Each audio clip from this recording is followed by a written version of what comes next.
Life gives us temporary companions that are tied to temporary circumstances. Classmates, as long as you're in that school. Colleagues, as long as you're in that job. Or even when you're passing through, the fellow passenger on a plane until you arrive at your destination. Every companion we lean on is as temporary as the circumstance that introduced us. People come and go, while all along we seek reliable company. Even Adam alayhi salam in Jannah wanted a companion, and Jannah is full of them if we get there. But in this world, as Jibreel alayhi salam once told the Prophet sallallahu alaihi wasallam, وَأَحْبِبْ مَا شِئْتَ فَإِنَّكَ مُفَارِقُ. Love whom you will, for you will be separated. As Ibn Taymiyyah rahimahullah said, even your shadow leaves you in the dark, but the one who created that shadow remains. And in Dua as-Safar, we say as we start our journey, Allahumma anta as-sahibu fi as-safar wal khalifatu fil ahl. Oh Allah, you are my companion in travel and the guardian over my family. Some of the scholars extended that dua to life itself. Allahumma anta sahibu fi safar al-haya. Oh Allah, you are my companion on this journey of life as a whole. And the Prophet ﷺ said, Kun fi dunya ka'annaka gharib. Oh abiru sabil, be in this world as if you're a stranger or a wayfarer. Don't get too comfortable here, and don't depend too much on anyone else's companionship. Your only consistent companion is the one who created every single step of your journey. And you can instantly summon him at any moment by just thinking of him and remembering him. In a hadith Qudsi, he says, Ana jalisu man dhakarani. I sit with the one who remembers me. If you remember him casually, he's there. If you remember him constantly, he's there without interruption. So you can remember him like a friend every once in a while, or constantly like a best friend. But what do we even mean when we refer to people as our best friends? That depends on us as individuals, what we seek from people based upon our own needs and vulnerabilities. So some people value companionship more because they hate loneliness. Others value protection or loyalty because they fear betrayal most. And for some, it's who you can immediately turn to for help in need, because the thought of no one by your side when you fight your hardest battles is terrifying. And as Imam Al-Ghazali rahimahullah said, only Allah combines all of these elements of friendship in one. And for most people, the first thing they seek in a best friend is stability, meaning they're always there and they're always themselves. So I can count on you to be reliably kind or reliably helpful, because what good is your good quality if it's inconsistent? And so one of the names of Allah is Al-Barr, the constant source of all good. Innahu huwa al-barru rahim. Al-birr, from the same root word, refers to the widest array of good deeds in Islam. So like when Allah subhanahu wa ta'ala says, وَلَكِنَّ الْبِرَّ مَنْ آمَنَ بِاللَّهِ وَالْيَوْمِ الْآخِرِ وَالْمَلَائِكَةِ وَالْكِتَابِ وَالنَّبِيِّينَ وَآتَى الْمَالَ عَلَى حُبِّهِ ذَوِي الْقُرْبَى وَالْيَتَامَى وَالْمَسَاكِينَ وَابْنَ السَّبِيلِ. That birr is that you believe in Allah, the last day, the angels, the book, and the prophets, and that you give your wealth in spite of love for it to relatives and orphans and the needy and the travelers and those who ask, and you free slaves, until the end of this incredible ayah.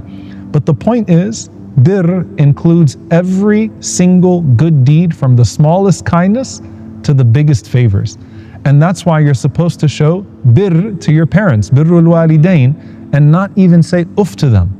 So Allah subhanahu wa ta'ala, He shows you the full array of kindness as Al-Barr. And another root of the name Barr is land, which is the opposite of Bahr, the sea. Think of the imagery of the stable land versus the tossing sea. You drown if you depend on others, but you only find firmness in Al-Barr. So when someone says that so-and-so is like my rock, that means they're your safest and most loyal companion. Al-Barr is the most stable friend that you will ever have. And then beyond that, you don't just have his constancy, you have his protection. So you have Al-Wali, the protective friend. Now Allah in the general sense is the wali of all of the believers. Allahu waliyul ladina amanu. But pay attention to the sequence in the Quran. The ayah before this, Allah subhanahu wa ta'ala says, فَمَنْ يَكْفُرْ بِالطَّاغُوتِ وَيُؤْمِنْ بِاللَّهِ فَقَدْ اسْتَمْسَكَ بِالْعُرْوَةِ الْوِثْقَى لَا انْفِصَامَ لَهَا. Allah subhanahu wa ta'ala says, whoever rejects false gods and believes in Allah has grasped the most trustworthy handhold, the one that never snaps. It's as if Allah is saying that just like you have to shut all the doors of the devil and focus on walking towards his door, you have to loosen your grip on what and who cannot hold you. The only one who can hold you is the one who sent you that trustworthy handhold from the heavens, al-urwatul wuthqa, and it never snaps. See, people will always disappoint you, sometimes even those closest to you. And this can make you bitter and distrustful and cynical. So this helps you to stop being clingy to others or hurt by rejection, because while the creation can get annoyed by your attachment, He loves when you cling to Him. And then how does He honor that? مَنْ عَادَ لِي وَلِيًّا فَقَدْ آذَنْتُهُ بِالْحَرْبِ. Whoever takes that friend of mine as an enemy, I have declared war on him. The protective friend will fight for you. But this type of wali is different. This is the special wali about whom Allah says, I become the hearing with which he hears, the sight by which he sees, the hand with which he grasps, the foot by which he walks. You see that closeness? The root of the word wali is al-waliya, and it refers to the saddle on the horse's back because it's attached, meaning there's no distance between it and the horse. And the one on top of it is meant to guide the horse aright. Al-Wali means he guides you and he guards you at the same time.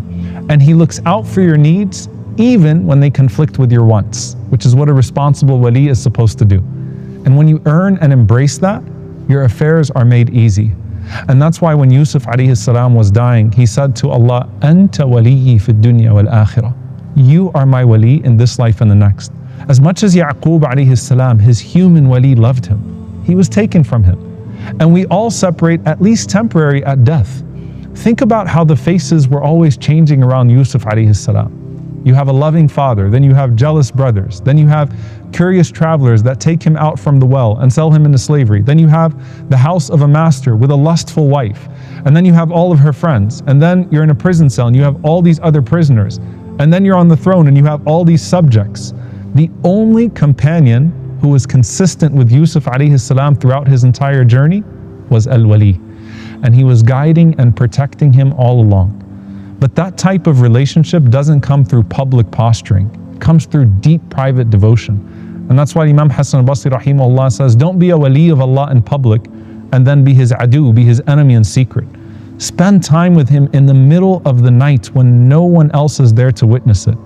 And in your witr prayer, you call out to al-witr and you say, وَتَوَلَّنِي فِي مَنْ تَوَلَّيْتَ. Take me into your loving care amongst those who you have done so with. But how can I be his close friend when there are so many more fitting people out there? Wali status is special, but it's not exclusive. It's an individual friendship that works with millions of people at a time. And only Allah subhanahu wa ta'ala can do that. Now there's one higher layer that only two human beings are known to have ever been granted. And it's called khulla, the rank of the Khalil. And this is a rank reserved for prophets. وَاتَّخَذَ اللَّهُ إِبْرَاهِيمَ خَلِيلًا. Allah subhanahu wa ta'ala took Ibrahim as a Khalil.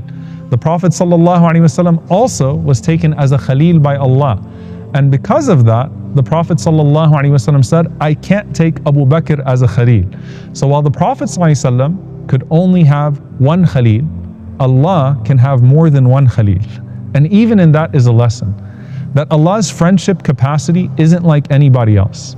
And Allah's closeness to them doesn't crowd out His closeness to us. And while we can't be Khalils of Allah in that prophetic sense, we can walk in the footsteps of their friendship. And as the ulama say, the door of wilaya is the nearest to the threshold of khulla. So Allah is your sahib, your companion, not just for the journey, but always. He is Al-Barr, your stable friend. He is Al-Wali, your protective friend. And then finally, He is Al-Rafiq, the gentle friend. Al-Wali is about letting Allah take hold of all of your affairs. Al-Rafiq is primarily how He takes care of them, similar to Al-Ra'uf, with a tenderness that matches His perfection. The name Al-Rafiq shows up in the seerah with two incidents that both involve our mother Aisha radiallahu ta'ala anha. One day the Prophet sallallahu alaihi wasallam is walking, and a group from the people of the book say to the Prophet sallallahu alaihi wasallam, Assalamu alaikum. You know, sometimes we sound like that when we say salam. But Assalamu alaikum means may death be upon you. And they were trying to be cute, right? They'd fit in that meaning. And the Prophet ﷺ would simply say, wa alaikum, and upon you. So if they meant salam, and upon you. And if they meant death, and upon you. But Aisha radiallahu anha, she was there and she said, bal alaykum as-sam wal la'na. Rather may death and the curse of Allah be upon you instead. And the Prophet ﷺ said to Aisha radiallahu ta'ala anha, take it easy, ya Aisha. Inna Allaha rafiqun yuhibbur rifq. Allah is gentle and He loves gentleness. Remember, it's about the how here. And one connection between Al-Rafiq and Rifq is how you want your companion to treat you. Rifq doesn't mean a lack of firmness. It means mercy in how firmness lands. So Al-Rafiq is the companion whose gentleness gets you through hard times, even if with hard advice that you need. He doesn't always remove the mountain, but He always softens the path for you by your righteousness. And Al-Rafiq, because of who they are, is someone you always want to be around. And that's why Rabi'a ibn Ka'b al-Aslami radiallahu ta'ala anhu asked for his one dua to be the Rafiq of the Prophet sallallahu alaihi wasallam in Jannah. And just as the last words of Yusuf alayhi salam included, Anta waliyyi fi dunya wal akhirah, the last words of the Prophet sallallahu alaihi wasallam on this earth, as he was in the lap of Aisha, were Allahumma rafiq al-a'la, O Allah, the highest companion. He says this from the beautiful, loving embrace of Aisha radiallahu anha, from her lap, sharing a siwak with her. But Al-Rafiq al-A'la is the greatest companion. I'd still rather be with him. Take my soul with gentleness and bring it into your glorious presence. Your embrace, that even the loving embrace of a spouse or parent cannot compare to. Allahumma Rafiq al-A'la, O Allah, the highest companion. And this friendship continues past the funeral. When everyone else's shadow departs again, we ask Allah, Allahumma anis wahshatana fil qubur. O Allah, ease our loneliness in the grave. So Allah sends deeds to keep you company and angels to reassure you and even relatives to reunite with at some point. But your ultimate hope is to be escorted by all of them to your meeting once again with your loving best friend.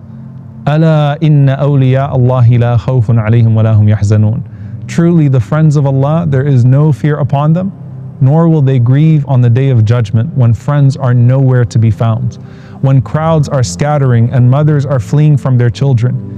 Imagine being escorted into the shade of the throne of Allah while everyone's just trying to catch their breath. And all of the categories the Prophet ﷺ mentioned that are shaded by the throne of Allah are considered categories of wilayah. But until then, and especially then, direct your eyes and heart above and say, Allahumma Rafiq al-A'la, O Allah, the highest companion, O Allah, the highest companion. Ya Wali, be my closest friend when the world drifts away. Guard me with the grip that never slips. Guide me gently through what I don't understand, and let every loss lead me back to you. Ya Al-Barr, keep me firm on the ground of your goodness. Make my faith steady when my heart trembles. Let me love what brings me to your stability, and make me patient with what keeps me on its shore. Ya Rafiq, be tender with my soul as you unfold your plan.